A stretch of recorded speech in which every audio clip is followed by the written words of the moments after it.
آئین کا بنیادی ڈھانچہ 4 عناصر پر مشتمل ہے۔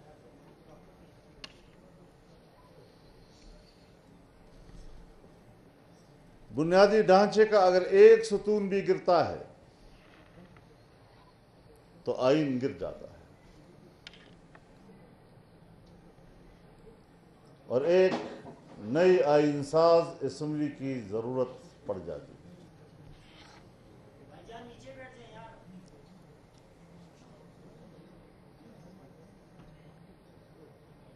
اس آئین کے بنیادی ڈھانچے کا پہلا عنصر، پہلا ستون وہ اسلام ہے۔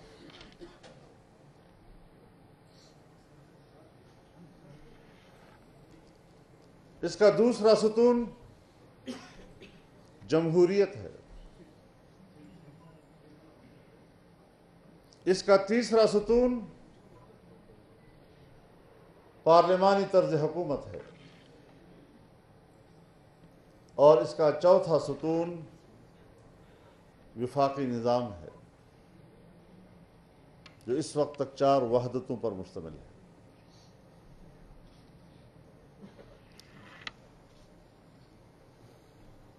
آئین خود ان 4 بنیادی عناصر کو آئین کا اساسی ڈھانچہ قرار دیتا ہے۔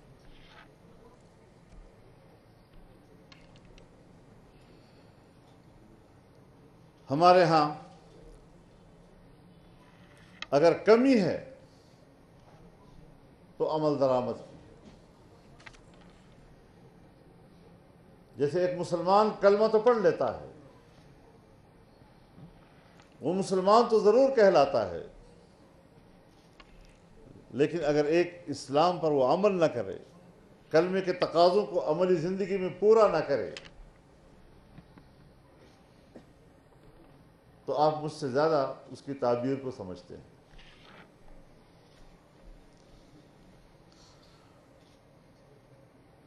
ہمارا یہ ماننا ہے کہ ملکی نظام میں عدم توازن تب آتا ہے جب ہم آئین کے تحت دیے ہوئے دائرہ کار سے باہر نکلتے ہیں، تجاوز کرتے ہیں۔ ایک ادارہ طاقتور اور تمام اداروں کو کمزور کیا جاتا ہے۔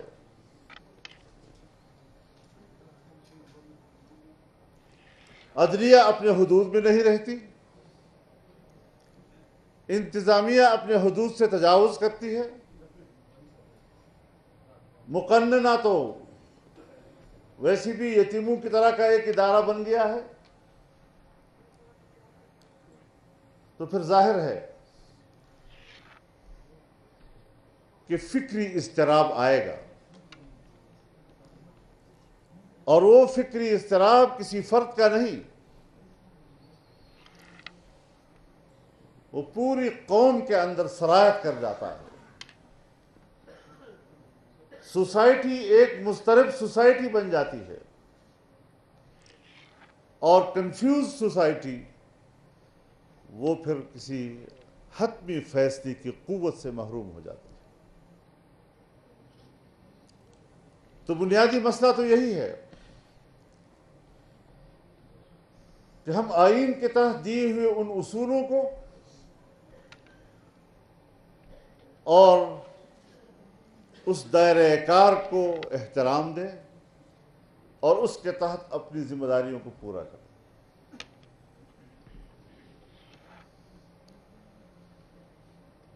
پھر ہمارے ہاں جب ہم داخلی طور پر کمزور ہوتے ہیں تو دنیا بھی ہماری کمزوری کا ناجائز فائدہ اٹھاتی ہے۔ بظاہر تو ہم ایک آزاد قوم ہیں، ہر 14 اگست کو ہم آزادی کا دن بھی مناتے ہیں، اور 75 سال سے منا رہے ہیں، لیکن سن 1945 کے جنگ عظیم دوم کے خاتمے کے بعد باقاعدہ طور پر تو نوآبادیاتی نظام کا خاتمہ ہوا، لیکن عالمی اداروں اور عالمی معاہدات کے تحت ہم جیسے ملکوں کو کنٹرول کیا جاتا رہا ہے۔ 3 حوالوں سے، سیاسی حوالے سے بھی، اقتصادی حوالے سے بھی اور دفاعی حوالے سے۔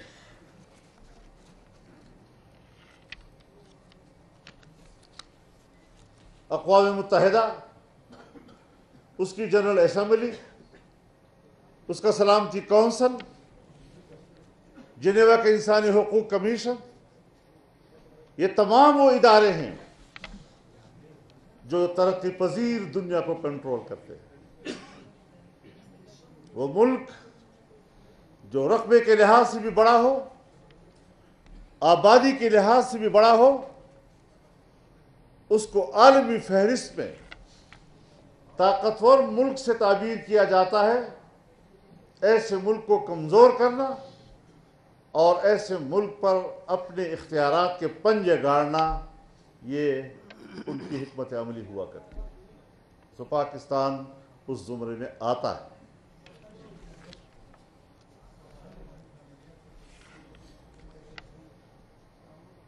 ہماری اپنی پارلیمنٹ،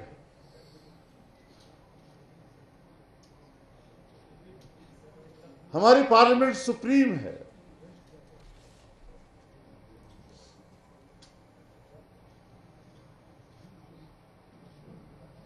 وہ آئین بھی بناتی ہے، ترمیم بھی کرتی ہے، قانون بھی بناتی ہے، اس پہ ترمیم بھی کرتی ہے۔ لیکن اگر عالمی ادارے میں ایک قانون آ جائے کہ جو میرے ملک کے آئین کے ساتھ متصادم ہو، تو میرے اپنے ملک میں اور اپنی سرزمین پر میرا اپنا آئین، میرا اپنا قانون غیر مؤثر ہو جاتا ہے اور عالمی ادارے کا فیصلہ میرے ملک میں مؤثر کہلاتا ہے۔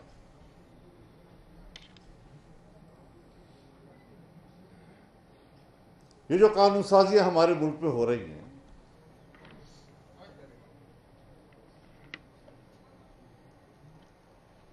جس سے ہمارے خاندانی زندگی،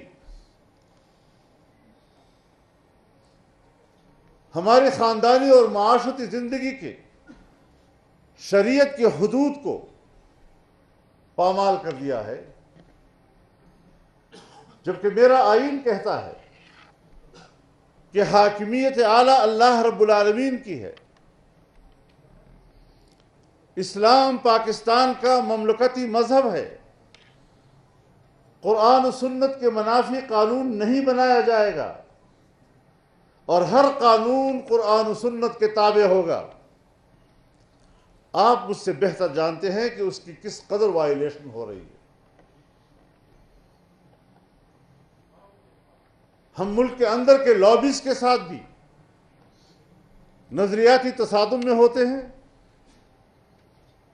اور بین الاقوامی دباؤ میں بھی رہ کر ہم قانون سازیاں کرتے ہیں۔ میں تو پارلیمنٹ کا حصہ رہا ہوں ایک طویل عرصے تک۔ میری پوری زندگی ان مشاہدات سے بھری ہوئی ہے۔ میرے تمام کولیگز اس صورتحال کو جانتے ہیں۔ آج اقوام متحدہ نے اپنے سیڈا پروگرام کے تحت جو قرارداد پاس کی ہے، اس وقت صرف سعودی عرب کی حکومت ہے جس نے اس پوری قرارداد کو مسترد کیا ہے اور اس پر دستخط کرنے سے انکار کیا ہے، اس دلیل کی بنیاد پر کہ اس کا ایک ایک شق میرے قرآن کریم سے متصادم ہے۔ مجھے یا اس قرارداد کو تسلیم کرنا ہوگا اور یا اپنے قرآن کا انکار کرنا ہوگا. اس کے بیچ میں کوئی تیسرا راستہ نہیں.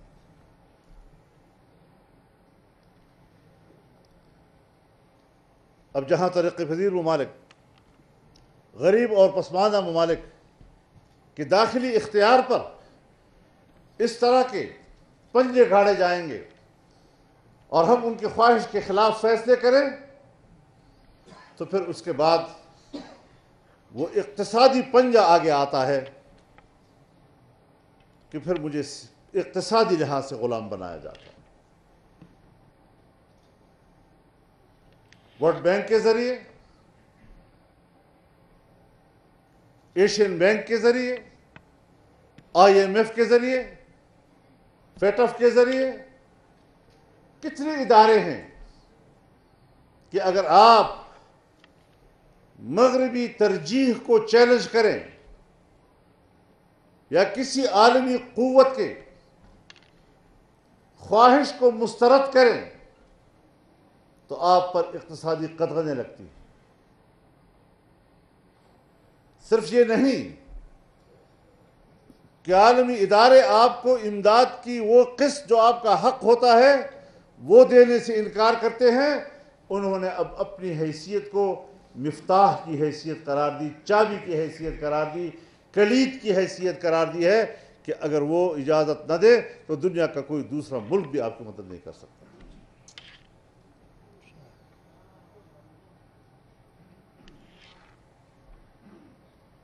تو نوآبادیاتی نظام تو ختم، لیکن سیاسی اور اقتصادی حوالے سے ہمیں کنٹرول کیا جاتا ہے.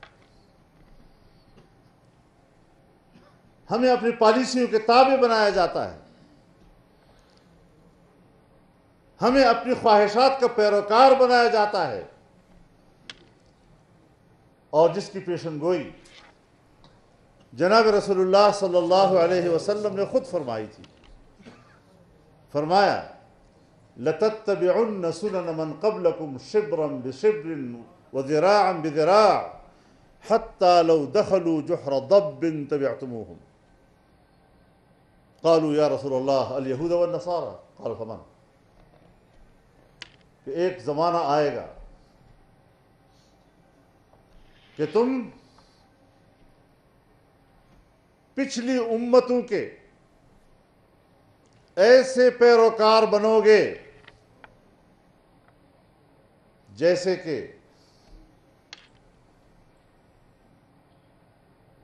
اگر وہ گوہ کی طرح غار میں گھسیں تو تم وہاں بھی ان کے پیچھے چلو گے،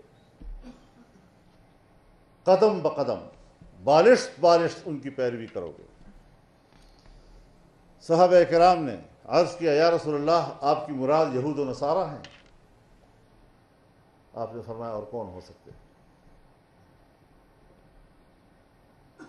آج ہم قدم قدم ان کی پیروی پر مجبور ہو رہے ہیں.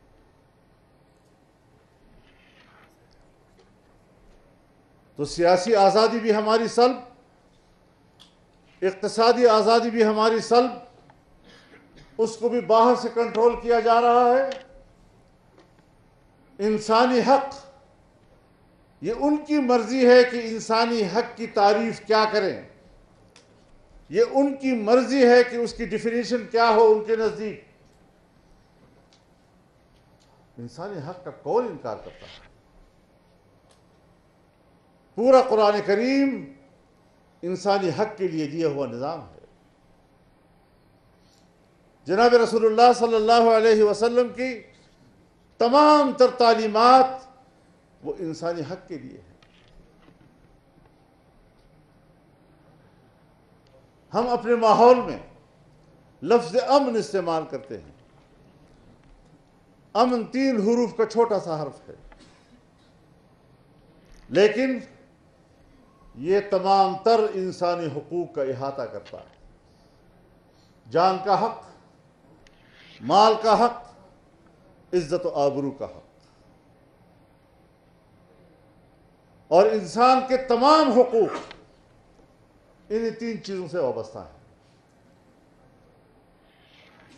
تمام قوانین انسان کے حق کے تحفظ اور اگر حق تلفی ہوتی ہے تو حق کی تلافی کیسے ہو. تمام قوانین اس بنیاد پر بنتے ہیں، اسی کے گرد گھومتے رہتے ہیں. انسانی حق کے سب سے بڑے علمبردار ہم، لیکن آج کی موجودہ سینیریو میں انسانی حق کے سب سے بڑے قاتل ہم.